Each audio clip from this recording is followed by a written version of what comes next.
कल रात अचानक ये बहस शुरू हो गई थी कि शायद इमरान खान को आज गिरफ्तार कर लिया जाएगा। इस हवाले से मुसलसल अफवाहें और खबरें गर्दिश कर रही थीं। इन अफवाहों ने जोर उस वक्त पकड़ा जब हुकूमत की जानिब से नया नैब ऑर्डिनेंस लाने की खबर आई और फिर आधी रात को कायम मकाम सदर सादिक संजरानी ने यह ऑर्डिनेंस भी जारी कर दिया। लेकिन फिर आज ऐसा कुछ नहीं हुआ और सारी कयासराइयाँ दम तोड़ गई। बल्कि पहले की तरह इमरान खान को इस दफ़ा भी अदालतों से हर केस में रिलीफ मिल गया। ताहम कल रात को हुकूमत ने जो नया ऑर्डिनेंस जारी करवाया है उसने हुकूमत के दावों और उसकी नीयत पर सवालात ज़रूर उठा दिए हैं कि यह ऑर्डिनेंस सिर्फ एक शख्स यानी इमरान खान के लिए लाया गया है और उसके ज़रिए उनके लिए मुश्किलात पैदा की जाएंगी और उन्हें मुमकिन तौर पर तवील अरसे के लिए गिरफ्तार किया जा सकता है, जिसमें 30 दिन तो सिर्फ नैब के रिमांड में रखा जा सकता है। नए नैब ऑर्डिनेंस के तहत चेयरमैन नैब को यह इख्तियार मिल गया है कि अगर कोई मुल्जिम इंक्वायरी में शामिल ना हो या जानबूझकर ताउन ना करे तो चेयरमैन नैब इंक्वायरी के मरहले पर ही मुल्जिम के वारंट गिरफ्तारी जारी कर सकते हैं और साथ ही मुल्जिम के रिमांड की मुद्दत 14 दिन से बढ़ाकर 30 दिन कर दी गई है। इससे पहले भी नैब के पुराने कानून में यह गुंजाइश थी कि मुल्जिम को ना सिर्फ इंक्वायरी बल्कि शिकायत के मरहले पर ही गिरफ्तार किया जा सकता है और मुल्जिम के रिमांड की मुद्दत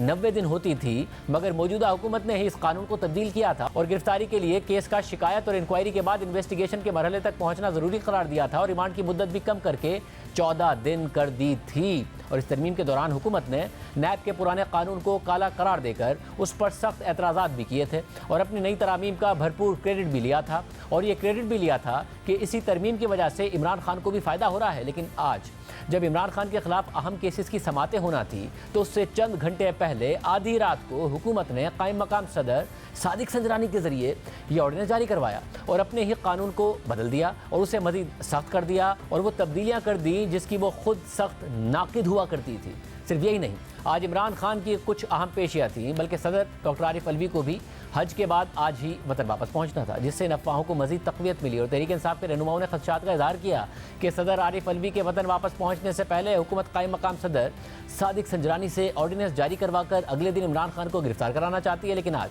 इमरान खान अदालतों में पेश हुए, केसेस का सामना किया, लेकिन ऐसा कुछ नहीं हुआ। इमरान खान आज अपनी अहलिया बुशरा बीबी के हमरा लाहौर से इस्लामाबाद पहुंचे थे, जहां उन्होंने सेशन अदालत, एहतसाब अदालत और इस्लामाबाद हाई कोर्ट से मुतादिद केसेस में रिलीफ हासिल कर लिया। 190 मिलियन पाउंड के केस में इमरान खान और बुशरा बीबी को 13 जुलाई तक जमानत में तौसी भी मिल गई है। एहतसाब अदालत में पेशी के बाद इमरान खान और बुशरा बीबी नैब रावलपिंडी पहुंचे और 190 मिलियन पाउंड के केस में तफ्तीश का हिस्सा बने और इससे पहले इमरान खान और बुशरा बीबी एहतसाब अदालत पहुंचे थे। आज एहतसाब अदालत में जब समाअत शुरू हुई तो इमरान खान और बुशरा बीबी दोनों ही अदालत में नहीं पहुंचे थे, लेकिन दौरान समाअत पहले बुशरा बीबी अदालत पहुंची तो अदालत ने इस्तफसार किया कि क्या दोनों मुल्जिमान आ गए हैं, तो उनके वकील ने बताया कि सिर्फ बुशरा बीबी आई हैं। खान साहब दूसरी अदालत में मसरूफ़ हैं, अभी थोड़ी देर में वो भी पेश हो जाएंगे। उसके बाद अदालत ने बुशरा बीबी को हाजिरी लगाकर जाने की इजाज़त दे दी। फिर दौरान समाअत इमरान खान भी कमरा अदालत में पहुंच गए और फिर अदालत ने इमरान खान और बुशरा बीबी दोनों की अबूरी जमानत में 13 जुलाई तक तौसी कर दी। अहम बात यह है कि जिस वक्त एहतसाब अदालत में 190 मिलियन पाउंड के केस की समाअत हो रही थी तो उसी दौरान इमरान खान की तरफ से तोशाखाना केस में भी जमानत कबल गिरफ्तारी की दरख्वास्त दायर कर दी गई, जिसे अदालत ने मंजूर करते हुए उन्हें 13 जुलाई तक जमानत दे दी। मगर आज सुबह इसी तोशाखाना केस की वजह से एक दिलचस्प सूरत हाल पैदा हो गई थी जिसने एक कन्फ्यूजन को जन्म दिया था। कल इमरान खान ने इस्लामाबाद हाई कोर्ट के चीफ जस्टिस आमिर फारूक पर अदम एतमाद करते हुए एक लंबी चार्जशीट जारी कर दी थी और उनसे तोशाखाना केस समेत अपने तमाम केसेस ना सुनने की इस्तदा कर दी थी और कहा था कि यकीन है कि मुझे इस बेंच से शफाफ और गैर जानिबदाराना इंसाफ नहीं मिलेगा। मगर आज पहले खबर आई कि उन्हीं जस्टिस आमिर फारूक ने इमरान खान को एक गैर मामूली रिलीफ फराहम कर दिया है, जिस पर PTI के ट्विटर अकाउंट से बयान जारी हुआ कि इमरान खान के खिलाफ तोशाखाना केस नाकाबिले समाअत करार दे दिया गया। 1 साल से जायद मुसलसल इल्जामात और मीडिया ट्रायल हुआ, PDM को मुआफ़ी मांगनी चाहिए। आज वाज़ेह हो गया कि कैसे बदनीयती की बुनियाद पर केस बनाया गया, लेकिन जब कुछ देर बाद तहरीरी हुक्मनामा सामने आया तो ये वाज़ेह हो गया कि तोशाखाना केस का ट्रायल कलअदम नहीं हुआ है, बल्कि इस्लामाबाद हाई कोर्ट ने ट्रायल कोर्ट के सिर्फ उस फैसले को कलअदम करार दिया है जिसमें इमरान खान की वो दरख्वास्त मुस्तरद कर दी गई थी कि जिसमें उनका मौक़िफ़ था कि ये केस काबिल समाती नहीं है।